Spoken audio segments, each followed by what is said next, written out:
Hello दोस्तों, आज हम लोग हिस्ट्री की तीसरी क्लास की शुरुआत करते हैं। इससे पहले हम लोग हिस्ट्री की 2 क्लास पढ़ चुके हैं, तो आज हम लोग तीसरी क्लास की शुरुआत करते हैं और यहाँ पे हम लोग बात करेंगे कि क्या पढ़ने वाले हैं। तो सबसे पहले हम लोग इंट्रोडक्शन जानने की कोशिश करते हैं कि क्या पढ़ने वाले हैं। इससे पहले हम लोग पुर्तगालियों का आगमन पढ़ चुके थे, तो पुर्तगालियों से जो इम्पोर्टेंट फैक्ट था उसको तो हम लोगों ने देखा था। आज हम लोग क्या करेंगे, उससे रिलेटेड कुछ की पॉइंट जानने के प्रयास करते हैं जो हमारे एग्ज़ाम के दृष्टिकोण से इम्पॉर्टेंट है। ठीक है, तो एक क्वेश्चन तो यही बन जाता है कि ब्लू वाटर पॉलिसी किस गवर्नर जनरल के द्वारा लाया गया था। तो ब्लू वाटर पॉलिसी हम लोगों ने पढ़ा था, किसने लाया था, अल्मीडा ने लाया था। ठीक है, उसके बाद हम लोग देखते हैं कि पुर्तगाली गवर्नर जनरल, कौन सा पुर्तगाली गवर्नर जनरल था जो कि पुर्तगाली साम्राज्य का वास्तविक संस्थापक होता है भारत में।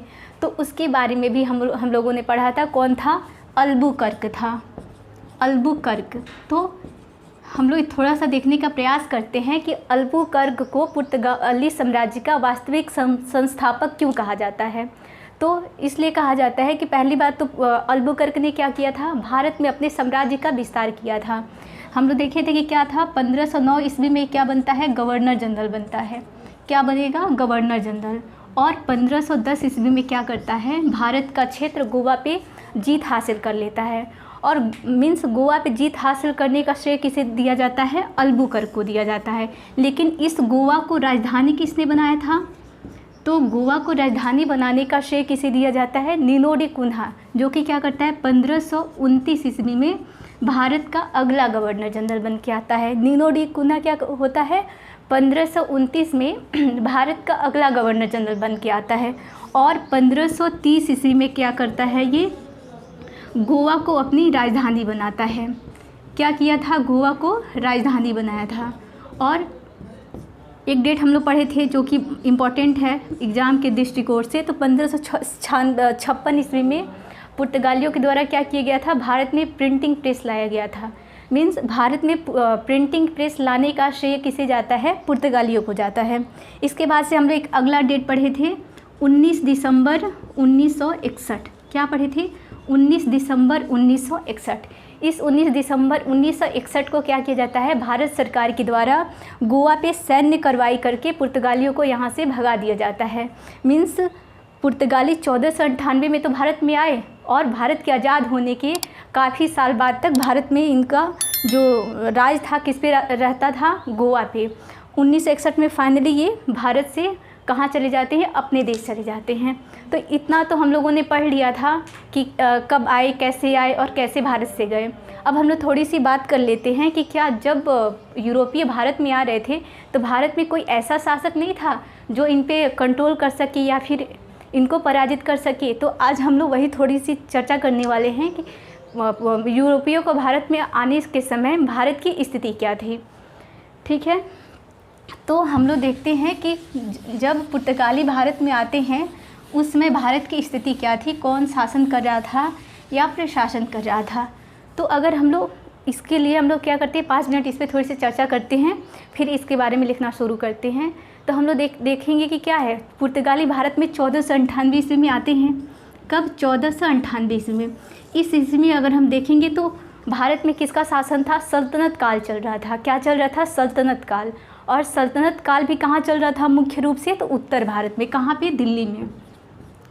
जब पुर्तगाली भारत में आते हैं 1498 ईस्वी में, तो इसमें क्या रहता है, भारत के उत्तर भारत में दिल्ली सल्तनत चल रहा था। और इस दिल्ली सल्तनत की भी बात करेंगे। दिल्ली सल्तनत में भी कौन सा वंश चल रहा था, मीन्स हम लोग देखेंगे कि दिल्ली सल्तनत काल में भी 5 वंशों का शासन हुआ था। पहला गुलाम वंश, खिलजी वंश, तुगलक वंश, सैयद वंश और अगला आता है लोदी वंश। तो इस समय कौन से वंश का शासन था, लोदी वंश का। जब पुर्तगाली भारत में आए उस समय दिल्ली सल्तनत चल रहा था और दिल्ली सल्तनत में कौन से वंश का शासन था, तो लोदी वंश का। और इस लोदी वंश में भी बात कर लेंगे कौन शासक थे या शासक के रूप में कौन कार्य कर रहा था, तो सिकंदर लोदी। नाम सुना होगा आप लोगों ने, क्या नाम था, सिकंदर लोदी। ये वही सिकंदर है जिसने क्या किया था, 1504 ईस्वी में आगरा शहर का स्थापना किया था। सिकंदर लोदी ने क्या किया था, 1504 ईस्वी में आगरा शहर का स्थापना किया था। या फिर कह लेते ये वही सिकंदर है जिसने क्या किया था, कविताएं लिखता था। किस नाम से, गुलरुखी नाम से कविताएं लिखा करता था। तो जो ये दिल्ली सल्तनत है इसका प्रमुख रूप से शासन कहाँ चल रहा है, उत्तर भारत में चल रहा है।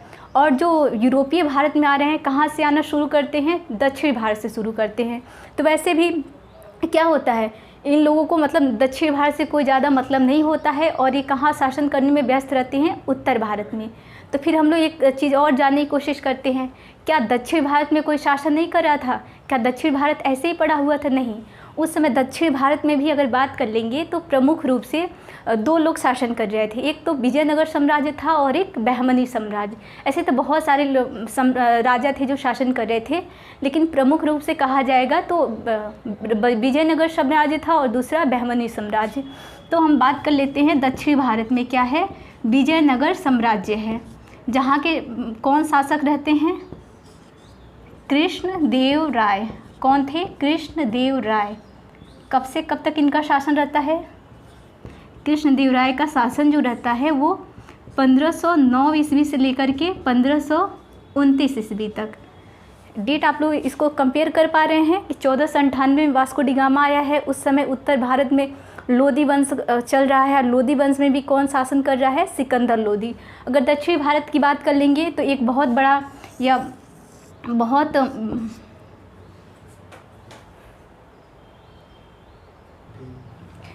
दक्षिण भारत में विजयनगर साम्राज्य है, जिसके सबसे प्रमुख या शक्तिशाली शासक की बात करेंगे तो कौन थे, कृष्णदेव राय थे।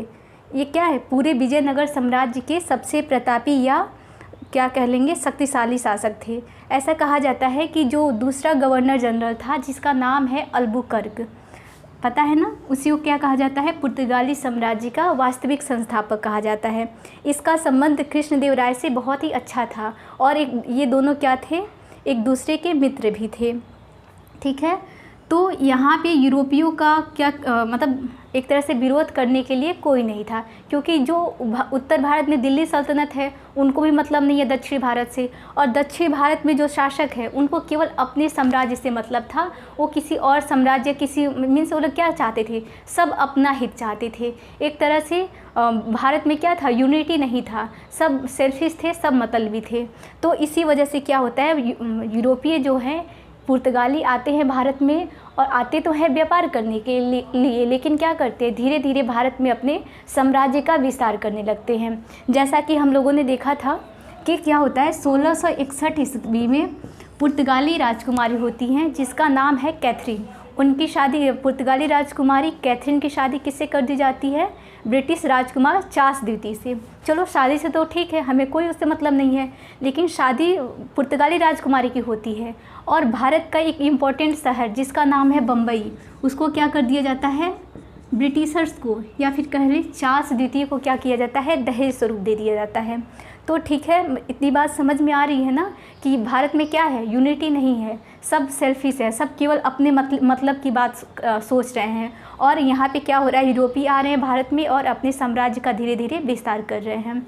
तो इस तरह से हम लोगों ने देखा कि पुर्तगाली भारत में कैसे आते हैं व्यापार करने और भारत में अपने साम्राज्य का धीरे धीरे विस्तार करने लगते हैं, और उनको भारत में रोकने वाला कोई नहीं होता है। अगर कोई रोकता भी है तो उसका सपोर्ट करने के लिए, मदद करने के लिए भारत का कोई भी शासक आगे नहीं आता है। जैसा कि हम लोगों ने देखा था कि 1510 ईस्वी में अल्बुकर्क होता है, वो बीजापुर के शासक जिसका नाम रहता है यूसुफ आदिल शाह, उनसे युद्ध करता है और उनको पराजित करता है। अगर उस समय दिल्ली सल्तनत के शासक जो थे, विजयनगर साम्राज्य के जो शासक, इस सारे शासक एकत्रित होकर के या फिर यूनाइटेड होकर अगर पुर्तगालियों का सामना करते थे, पुर्तगालियों का सामना करते, तो जाहिर सी बात है कि पुर्तगालियों को क्या हो जाती, हार हो जाती और वो भारत में अपने साम्राज्य का विस्तार नहीं कर पाते।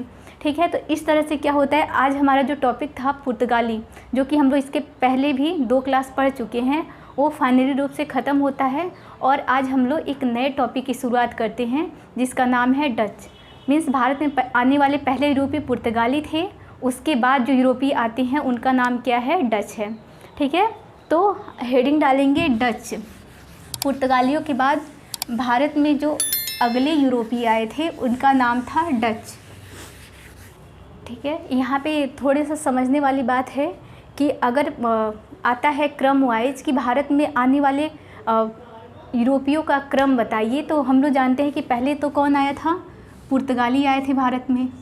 कौन आए थे, पुर्तगाली आए थे। दूसरे नंबर पे कौन आते हैं, डच आते हैं। पुर्तगाली कब आए थे, 1498 ईस्वी में। और डच कब आते हैं भारत में, 1596 ईस्वी में। लेकिन यहाँ पे थोड़ा सा समझने वाली बात ये है कि व्यक्तियों के क्रम में पूछेंगे या ऐसे क्वेश्चन आता है कि यूरोपीय शक्तियों के आने का क्रम, तो ध्यान रखेंगे हमेशा क्या होगा, पहले पुर्तगाली आए थे, सेकंड नंबर पे डच आए थे। लेकिन अगर एग्ज़ाम में ऐसे क्वेश्चन आ जाता है कि कंपनी निर्माण के मतलब भारत में यूरोपियों के द्वारा जो कंपनी निर्माण की गई थी उसका क्रम बताइए, तो उसके क्रम में हम लोग क्या जानते हैं कि पहले नंबर पे तो पुर्तगाली आए थे, ये बात सही है। लेकिन दूसरे नंबर पे कौन आ जाते हैं, अंग्रेज आ जाते हैं। क्या आ जाएंगे दूसरे नंबर पे, अंग्रेज। क्यों, क्योंकि जो कंपनी निर्माण का स्थापना वर्ष है वो डचों का क्या है, 1602 ईस्वी है। क्या है, 1602 ईस्वी। और अंग्रेज़ों का क्या है, 1600 ईस्वी। बाकी शक्तियों का आगमन की बात किया जाएगा तो पुर्तगाली आए, फिर डच आते हैं, तीसरे नंबर पे अंग्रेज आते हैं, चौथे नंबर पे डेनिस आते हैं और पाँचवें नंबर पर फ्रांसीसी आते हैं। ठीक है, लेकिन अगर एग्ज़ाम में आ जाए कि यूरोपीय कंपनियों का आगमन बताए तो उसमें क्या करना है, पुर्तगाली तो सेम रहेगा, पहले नंबर पर पुर्तगाली रहेंगे, दूसरे नंबर पे क्या आ जाएंगे, अंग्रेज, तीसरे नंबर पे डच और चौथे पे डेनिस और फ्रांसीसी। किस में चेंजिंग करना है, डच और अंग्रेज़ों के बीच में। अभी तो बस हम लोग यहाँ पे समझ लेते हैं, जब हम लोग सारे यूरोपियों का आगमन पढ़ लेंगे उसके बाद से क्या करेंगे, सबका एक बार पुर्तगाली शक्तियों का आगमन, दूसरा कंपनियों का आगमन और थर्ड जो रहेगा जो उनके द्वारा व्यापारिक कोठी की स्थापना की गई थी उसके बारे में जानने की कोशिश करेंगे। ठीक है, तो इतना अगर आप लोग लिख लिए हो तो फिर हम लोग आगे की शुरुआत करते हैं। क्या पढ़ने वाले हैं हम लोग, डच पढ़ने वाले हैं। इससे पहले हम लोग ये जानने की कोशिश करते हैं कि डच कौन थे, भारत में कब आए और आने का इनका उद्देश्य क्या था। तो जो डच थे ये मूलतः हॉलैंड के निवासी थे। कहाँ के, हॉलैंड के निवासी। डच मूलतः हॉलैंड के निवासी थे। ठीक है, ये दिमाग में क्वेश्चन आएगा कि हॉलैंड कहाँ है, तो वर्तमान का जो नीदरलैंड है ना, इसी नीदरलैंड को क्या कहा जाता था, हॉलैंड कहा जाता था। वर्तमान के नीदरलैंड को ही उस समय हॉलैंड कहा जाता था। तो डच कहाँ के रहने वाले थे, मूलतः हॉलैंड के निवासी थे। वर्तमान समय में डचों का लोकेशन कहाँ रहेगा, नीदरलैंड में रहेगा। तीसरी बात हम लोग ये जानने की कोशिश करेंगे कि जो डच थे 1581 ईस्वी में किससे स्वतंत्र होते हैं, स्पेन से स्वतंत्र होते हैं। किससे, स्पेन से ये स्वतंत्र होते हैं। ठीक है, स्पेन से स्वतंत्र हुए, इसका मतलब ये हुआ कि डचों पे किसका अधिकार था उस समय, स्पेनिश का अधिकार था। और जब ये स्वतंत्र हो जाते हैं तो क्या सोचते हैं, अपना स्वतंत्र रूप से व्यापार करने की कोशिश करना, या फिर व्यापार कैसे किया जाए स्वतंत्र रूप से। तो ये लोग 1596 ईस्वी में एक डच यात्री होता है जिसका नाम होता है कार्नेलिस दी हाउटमैन। वो क्या करता है, पहली बार भारत में आता है। कब, 1596 ईस्वी में। तो क्वेश्चन ऐसे पूछ दिया जाता है कि पहला डच यात्री जो भारत आया था उसका क्या नाम था। तो पहला डच यात्री जिसका नाम था कार्नेलिस दी हाउटमैन, कब आया था, 1596 ईस्वी में आया था। ठीक है, तो यहाँ से एक क्वेश्चन ये बन गया। दूसरे क्वेश्चन ये बनता है कि जो डच भारत में आए, क्या नाम है, इसका नाम लिख लेते हैं हम लोग, कार्नेलिस दी हाउटमैन। क्या नाम है, कार्नेलिस दी हाउटमैन। ठीक है, कब आता है, 1596 ईस्वी में आता है। 1602 ईस्वी में डच ईस्ट इंडिया कंपनी का निर्माण किया जाता है। किसका? डच ईस्ट इंडिया कंपनी का। इसी को कहा जाता है यूनाइटेड ईस्ट इंडिया कंपनी। क्या बोला जाता है? United east India company.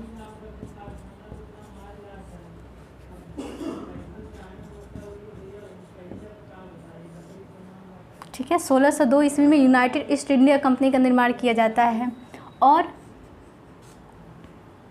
1605 ईस्वी में डचों के द्वारा भारत में पहली व्यापारिक कोठी की स्थापना की गई थी। इससे पहले हम लोग ये जान लेते हैं कि जो पुर्तगाली थे भारत में किस चीज़ को ज़्यादा महत्व देते थे, इम्पोर्टेंस देते थे। तो पुर्तगाली भारत में सबसे ज़्यादा किसका व्यापार करते थे? मसालों का व्यापार करते थे। लेकिन जो डच यात्री भारत में आते हैं तो भारत के साथ साथ कहाँ से व्यापार करना शुरू कर देते हैं? इंडोनेशिया से शुरू कर देते हैं।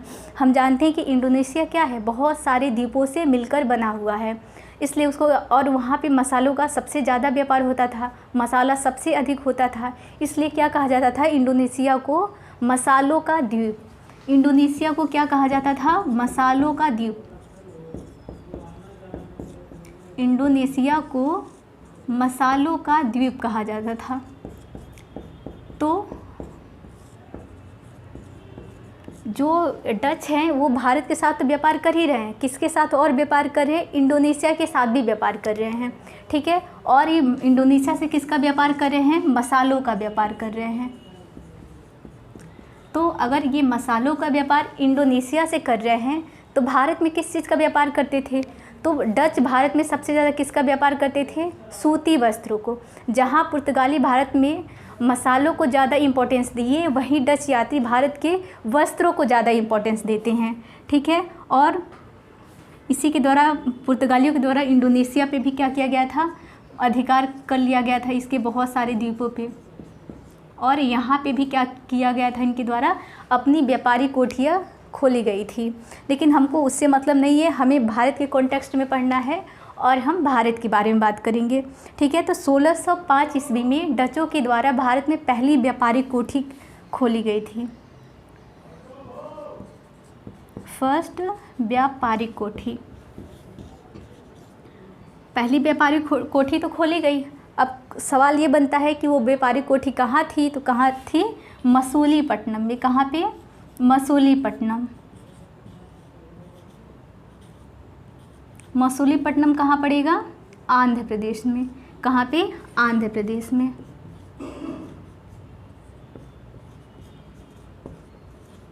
ठीक है, तो इतना हम लोग पढ़ लिए कि 1605 ईस्वी में डचों के द्वारा पहली व्यापारिक कोठी खोली जाती है, और कहाँ पे खोली जाती है? तो मसूलीपट्टनम, जो कि कहाँ पड़ेगा? आंध्र प्रदेश में पड़ेगा।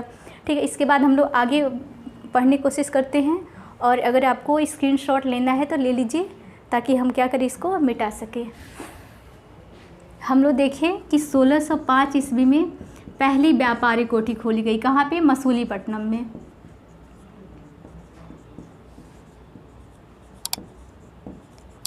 दूसरे नंबर पे 1610 ईस्वी में दूसरी व्यापारिक कोठी कहाँ खोली जाती है? कहाँ पे खोली जाती है? तो ये व्यापारिक कोठी पुलिकट में खोली जाती है। कहाँ? पुलिकट। ये पुलिकट का लोकेशन कहाँ है, या बात कर लेंगे पुलिकट कहाँ है? तो ये तमिलनाडु में पड़ेगा। कहाँ पे? तमिलनाडु में। इस तरह से अगर बात करेंगे कि 1610 ईस्वी तक भारत में कौन कौन व्यापार कर रहा है, तो पुर्तगाली भी कर रहे हैं और डच भी कर रहे हैं। तो यहाँ पे अधिकतर देखने को मिलता है कि पुर्तगाली और डचों में क्या होता है, समय समय पे एक दूसरे में होड़ लग जाती है और दोनों एक दूसरे के क्षेत्र को हासिल करने की प्रयास करते हैं। ठीक है, तो ये सारा क्रम चल ही रहा था कि इसी के बीच में 1616 ईस्वी में सूरत में इनकी व्यापारिक कोठी स्थापित होती है, और इसी तरह बिहार पे, बंगाल पे, उड़ीसा पे ये लोग क्या करते हैं? धीरे धीरे अपने कोठियों का निर्माण करना शुरू कर देते हैं, और समय समय पे पुर्तगालियों के साथ क्या होता है? इनकी भिड़ंत भी होती रहती है, वो तो अलग बात है। फिर हम लोग एक अगला डेट पढ़ेंगे, क्या है? 1759। क्या है? 1759। इससे पहले हम लोग बात कर लेंगे कि पुर्तगाली भी व्यापार कर रहे हैं, डच भी कर रहे हैं। तो ऐसा कहा जाता है कि 1739 तक, कब तक? 1739 तक डचों को व्यापार में बहुत ज़्यादा मुनाफा होता था, क्योंकि कब अंग्रेज़ भारत में आते हैं? 1757 मीन्स प्लासी के युद्ध, और बक्सर के युद्ध के बाद से क्या होता है, अंग्रेज़ों का भारतीय क्षेत्र पे आधिपत्य हो जाता है। लेकिन उससे पहले कौन थे, पुर्तगाली थे। फिर कौन आ जाते हैं, डच आ जाते हैं। तो डचों का व्यापार में क्या होता है, धीरे धीरे वो डच व्यापार में पुर्तगालियों से धीरे धीरे आगे निकलने लगते हैं। लेकिन 1759 ईस्वी में एक युद्ध होता है जिसे कहा जाता है वेदरा का युद्ध। क्या कहा गया है, वेदरा का युद्ध।